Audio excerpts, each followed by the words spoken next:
Hi guys and girls, I'm Karel from the Store Department. In this video we're going back to 2003 for the Ridley Scott movie Matchstick Men, which was a failure. It was made on a budget of I think $62 million and it only did 67 worldwide gross, which in Hollywood terms is a pretty bad failure, because in order to recoup money in Hollywood you need to do about 2 to 3 times the production budget.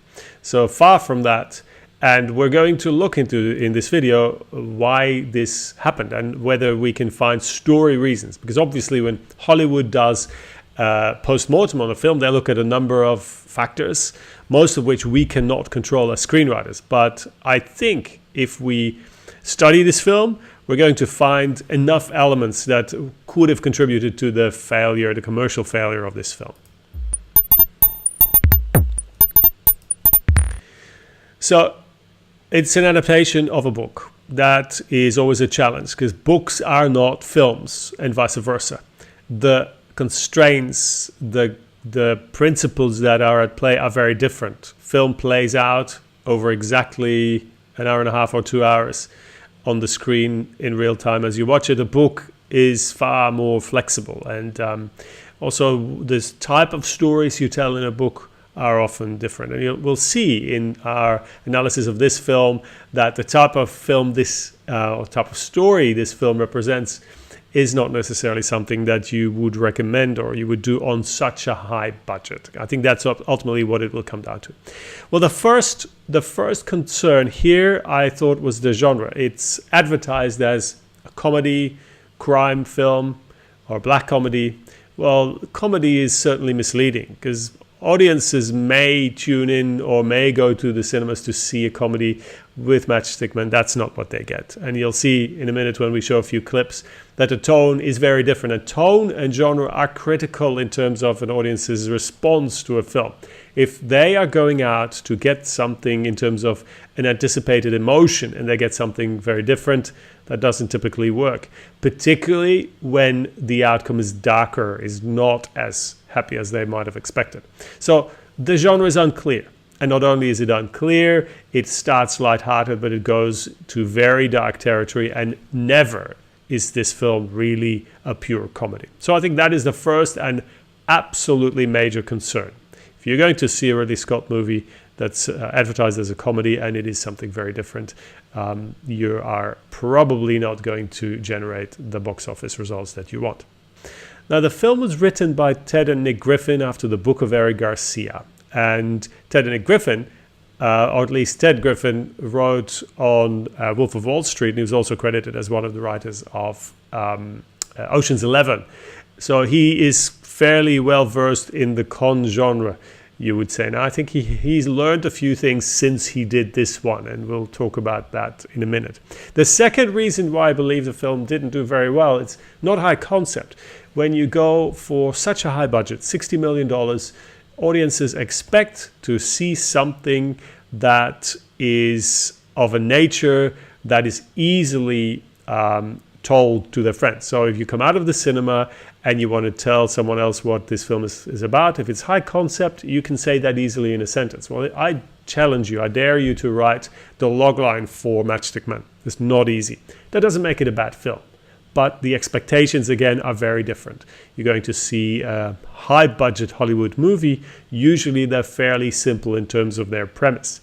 Here, it's somewhat more complex. It's somewhat more of a character journey rather than a plot-driven film. So the story is really about Roy, played by Nicolas Cage, fantastic performance, who's a conman who at some point is confronted with the daughter he didn't know he had, and she comes into his life at a very inconvenient time, and he needs to juggle that first experience of being a father with the challenges of being a conman. And that's what we will see in a minute in one of our clips. But first I wanted to show you a clip in which we see Nicolas Cage during one of these scenes in which he's conning a couple. And you can tell from the tone and the visuals that this is definitely not a comedy. Would you let him out? Oh, sorry. Sorry. That's right. Sorry. All we need is the name of your bank, your account number, your signature down below. Any luck, these guys were amateurs. You all right? Yeah, just sign. Just checking them out. Sign right there, and you can date it. Here you go. You all right? He's fine. Thank you both very much. Water. Everything's fine. Let's go. Thank you for coming.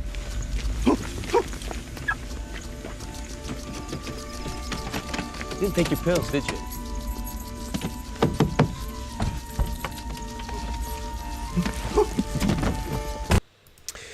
Now, is this material that you could possibly do as a comedy? Maybe, I don't know. But certainly Ridley Scott didn't succeed in, he didn't pull it off. Now, and I think Ridley Scott as a name for the director might have been an issue as well. Because if you don't have a high concept film, who is definitely going to see this film? The fans of the director. Now, fans of Ridley Scott, they associate Ridley Scott with Alien, with Gladiator, with Blade Runner.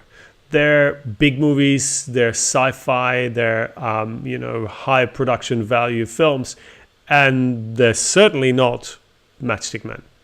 Now, Ridley Scott also did Thelma and Louise, but that's kind of the odd one out. To me, that's still his best film in terms of story, but he's never done anything like that since, and certainly not with the success that Thelma and Louise had. So Ridley Scott is now associated with special effects, with really high budget action sci-fi. So if those fans went to see this film based on the name Ridley Scott, they would have been very disappointed, because Matchstick Men is quite the opposite. So the name of Ridley Scott may not have helped this film either, and I argue that probably with his name came a fairly large cost ticket, and I mean probably Nicolas Cage as well. And that obviously did not contribute to the production values, because a film like this was probably served better with a lower budget, and it would have probably gone into break even much earlier.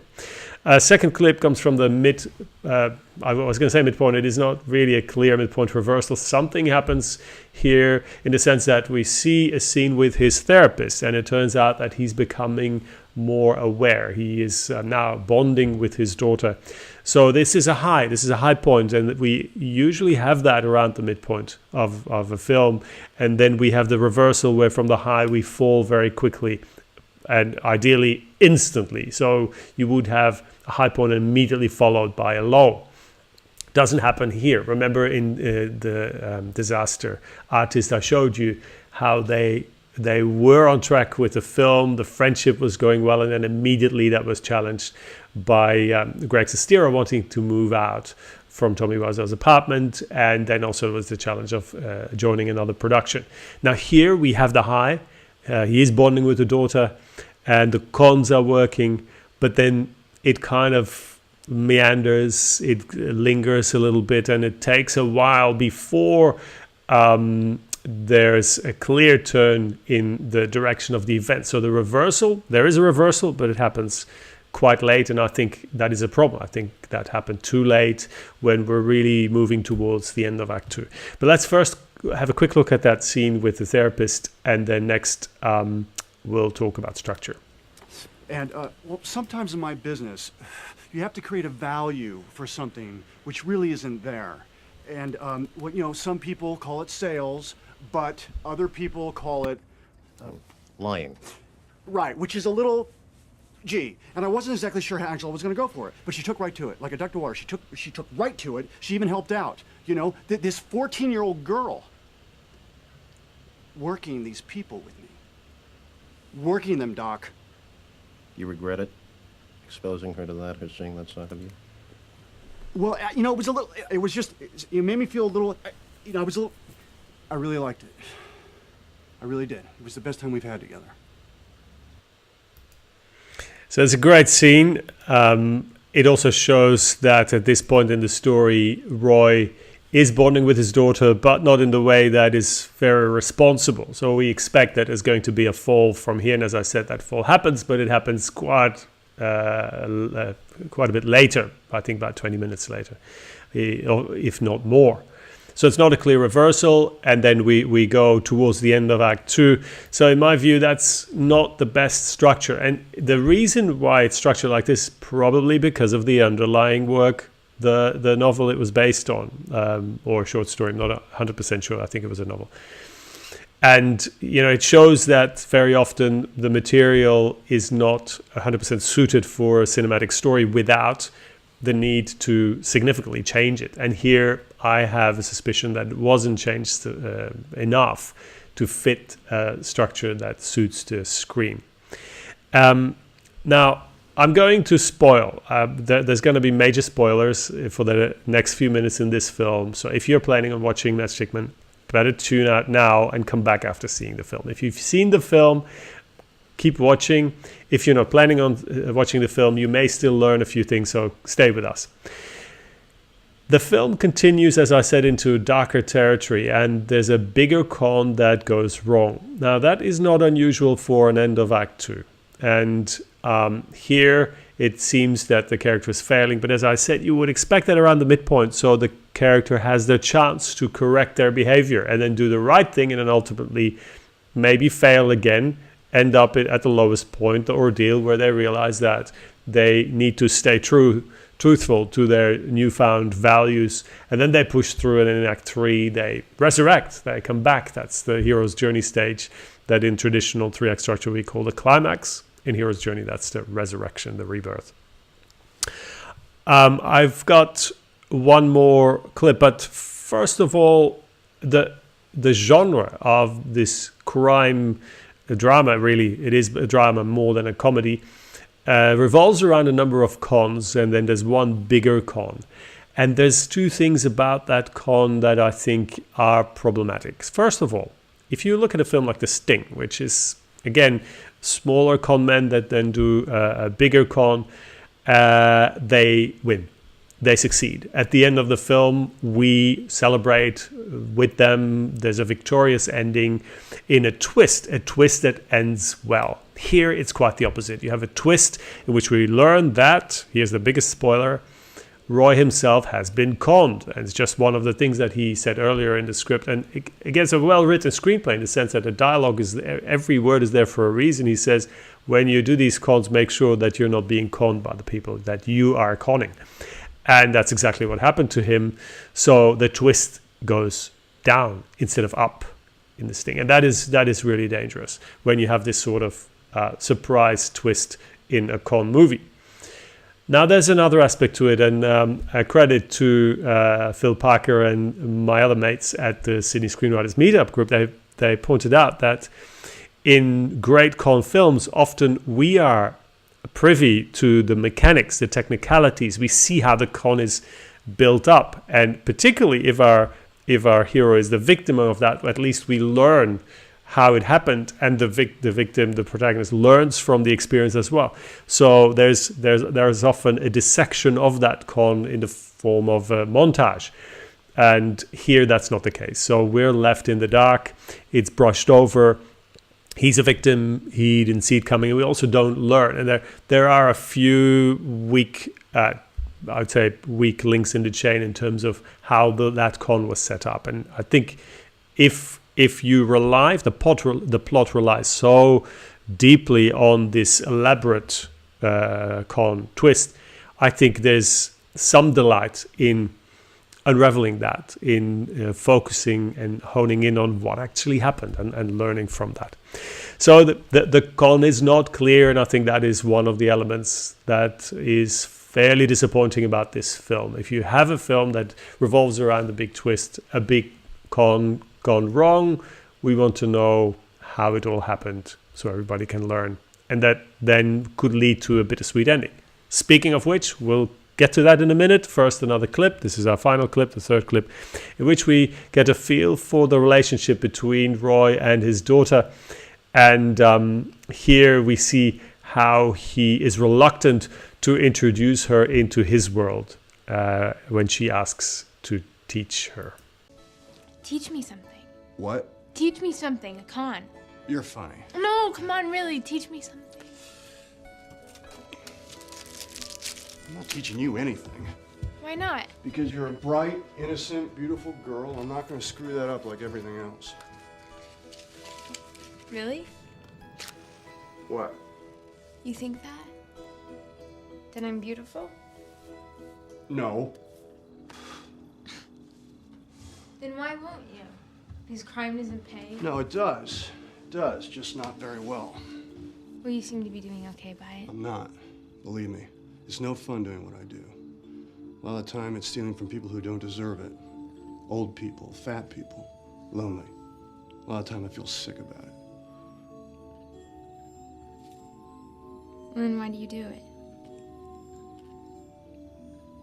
In this segment, we saw how Roy is getting a conscience. He is trying to protect his daughter, and that's part of his trajectory, his hero's journey, his transformation, the learning and the healing that he undergoes.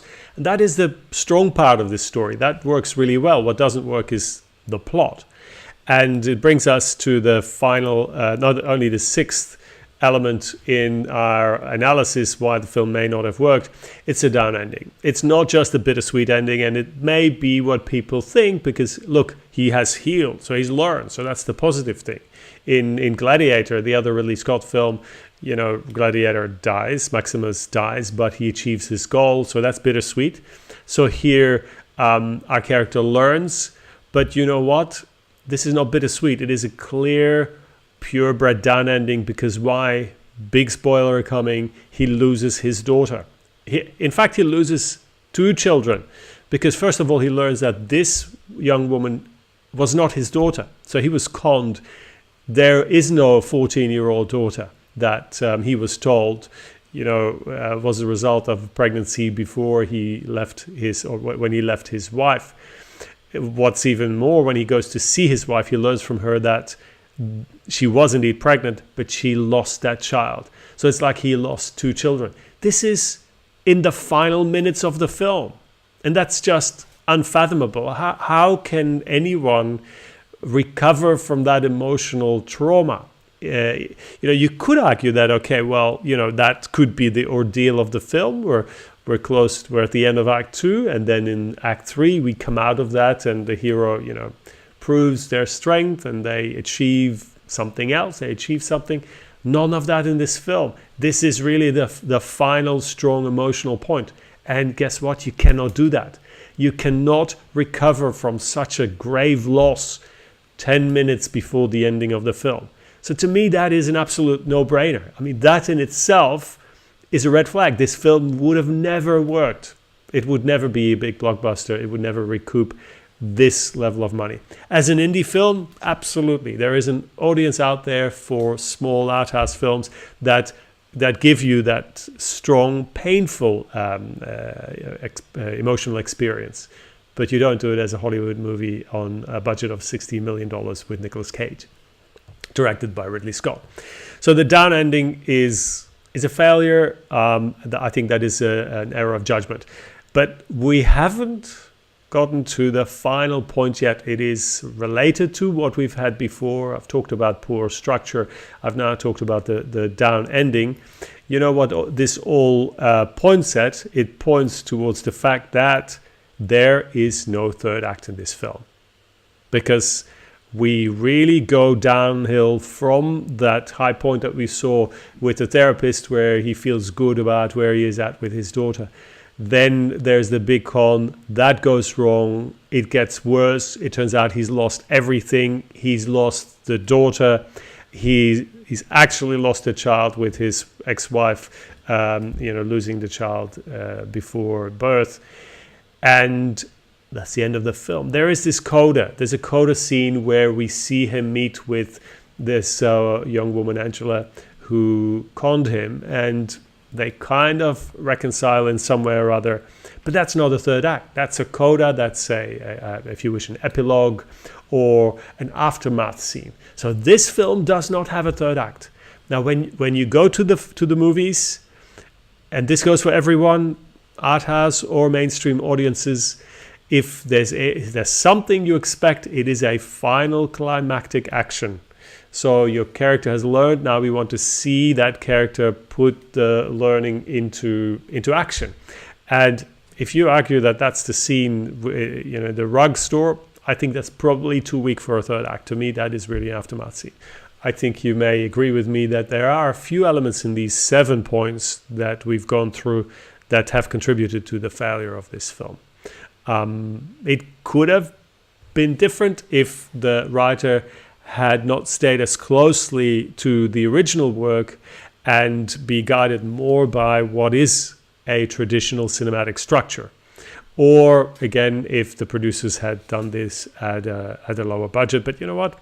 As people say, Hollywood doesn't do art house very well, or doesn't do low budget films very well either.